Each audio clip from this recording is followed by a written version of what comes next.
Joining me now is writer and broadcaster Esther Krakue. Esther, the King and Queen are headed to Australia next month and plans continue to be announced. What's happening, what isn't, and what's been canned? So this trip that has been planned for a very long time has been very looked forward to, because it's a first indication that the king is actually getting better. The fact that his doctors even approved this trip is quite something. Now we know the New Zealand leg of the tour is not going to go ahead due to advice from doctors, but the king will spend 3 days in Sydney and Canberra on official events. He'll be touring the naval fleet in Sydney. He's going to meet two renowned cancer researchers in Sydney as well. And the Queen is going to be visiting some of her patronages. We know that she's very passionate about children's literacy and supporting victims of domestic violence. So they're going to be sort of continuing on with the work that they've been doing here, remotely. But we also know that the King is going to conduct a walkabout, which is no longer called a walkabout. It's called an opportunity to meet the public.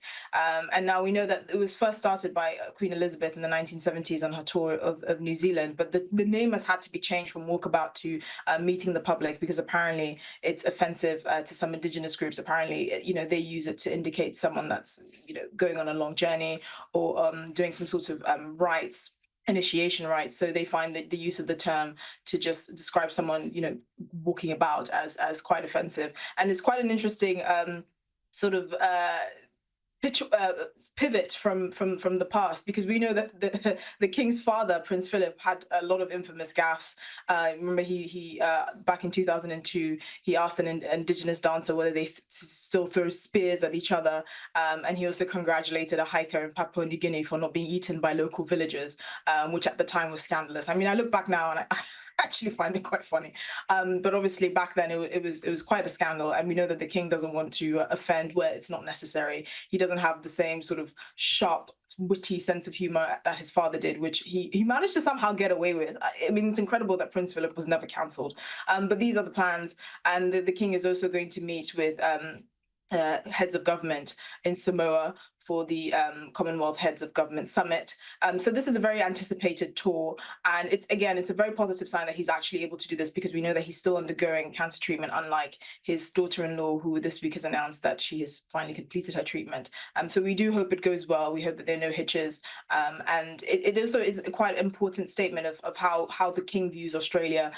He's only been on one other sort of international tour, that is to France. So the fact that he's chosen Australia as well, he's kind of made this a very important trip in his calendar, just highlights that. And it's going to be interesting meeting with the Republican Prime Minister Albanese, who had positive words to say about the Queen, but we'll see what he has to say about the now king. Yeah, well, we are very much looking forward to it. And you did mention Princess Catherine, and we spoke earlier in the show about the video that she released earlier this week. But royal commentator Richard Eden of the Daily Mail has had this to say. Although I enjoyed it, I thought it was very sweet, I must admit it did make me uneasy, because it just felt it was this sort of attempt to create a sort of Hollywood star. I mean, it almost felt like a sort of Hollywood trailer. And lots of people have said to me, oh, it's just the sort of thing that Meghan would have loved to do, obviously being an actress. Oh, come on. And, we don't want Catherine to turn into Meghan. Esther, we're all entitled to our opinions. This one has caused a bit of a stir. Do you think the criticism was fair? I mean, I do think it's quite interesting. The Walesers have a bit of a problem, because they have to balance sort of PR and actually putting themselves out there with privacy, with the kind of demure nature that we've come to expect from the royals. We wouldn't expect them to be sort of Kardashian-esque exposés in the way that I'm sure other members or former members of the royal family would like to. I mean, I've seen this video, which I thought was very, very cute, likened to sort of like a Matalan summer ad, summer campaign, which was quite funny. The reality is, though, she has been through a lot, and I think that the fact that the royal family have made a point of actually focusing a lot on cancer development, supporting cancer sufferers. I mean, these are the positive things that we can take from it. And you may not like the production style. You may think it's the kind of thing that Meghan would have loved to have shot. But the reality is the Walesers are kind of towing a very fine line. If she hadn't said anything, if she just released a statement, if she just said, oh, by the way, guys, I'm cancer-free, it would have seemed a bit cold. And because there have been so many sort of speculations about where the princess has been, remember earlier in the year, she was subject to awful abuse until she actually came out and announced the fact that she did have cancer, which many celebrities then rode back and felt very bad about, apparently.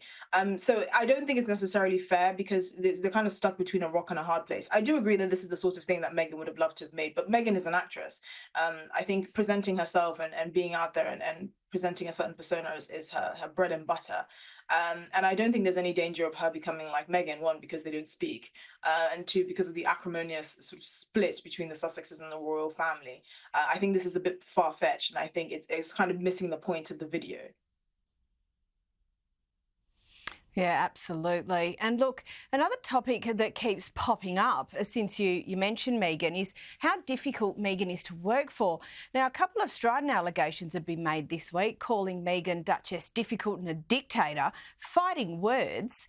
Why is this all back in the news? Well, because the Sussexes business, organization, Archewell, has struggled with recruitment and certainly retainment. They've lost dozens of employees since its relatively recent launch. And, you know, these kind of rumors that it's actually Meghan that's difficult, it kind of harks back to the fact that members of her own staff, when she was a working member of the royal family, quit. She had quite a high turnover. We know that Prince Harry mentioned in this book that William and him got into a physical altercation over the fact that Meghan was alienating members of her own staff. She was quite demanding and all of that. And you can kind of see where these rumors would come from. Meghan was an actress. You know, she did have her own blog, but she wasn't really known for like managing members of staff. She's never really been a business person. And sort of the human resources, managing human beings aspect of it may be very well lost on her, because when you come from that sort of background, when you are a performer, where you are basically solo, managing staff is actually quite difficult. It's not an easy thing to do.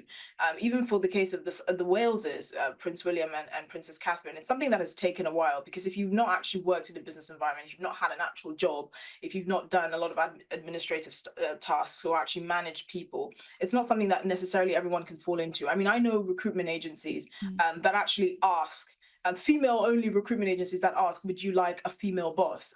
And the reason why they do that is because, you know, they know that some female bosses can rub people up the wrong way. Now, we don't know why, but I suspect that's something that Meghan is grappling with. The fact that she hasn't actually managed staff before. She doesn't really have that background. She seems to come from a culture where she thinks that if she's seen as hard or abrasive or aggressive, it's sexist, because it's saying, oh, you'll never say that about a man. But actually, managing people is difficult, and it is a skill in and of itself. And I'm not sure how receptive she is to that. And you can just see that from the high turnover. It seems like no one wants to work for the Sussexes. Yeah, it does seem that way. Esther Krakue, thank you, as always, for joining us.